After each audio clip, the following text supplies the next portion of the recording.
to the problem, but Popi is really just around privacy. And there's two elements to it. One, it comes from Section 14 in our Constitution, which says that we have a right to privacy, and so government must pass a law.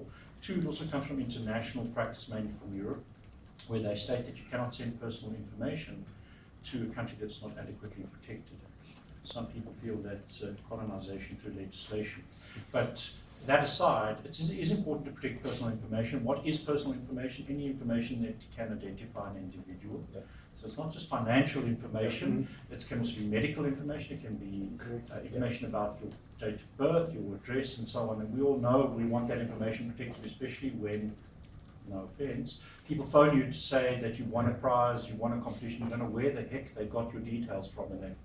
So we all know that, and this is what this law tries to do. It's modeled mainly on the European law, so sponsors will know that in more detail. And what it sets out to do is to say to every company, you have a responsibility to look after people's information, and whether they are individuals or not. So if somebody gives you their information, then you must properly look after it. And that would include a lot of the work that Trustwave does, which is technical protection of that information. It's not just in the IT environment. In the physical world, a lot of information is lost as well. That is paper documents and that kind of thing too. So you've got those different elements. So, from a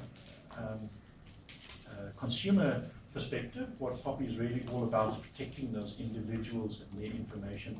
And in South Africa, it has a very strong connotation because Section 14 says you can't intercept and monitor people's communications, and of course under apartheid that was done quite frequently. So in South Africa, a lot of the government employees and politically connected people take this passionately, because obviously under apartheid, to implement apartheid, you had to identify people's personal information, what race they were, and then that was the basis for apartheid. So it has a very important place in our history.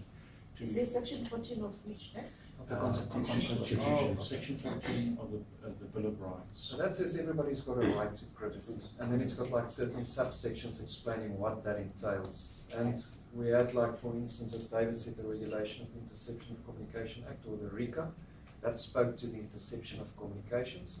I mean, Popi speaks more about personal information and the protection of personal information and how we go about processing. There's other privacies as well, Yes, which we of know. course, It's not just your information privacy that's protected, Yeah. but that's what we're talking about today.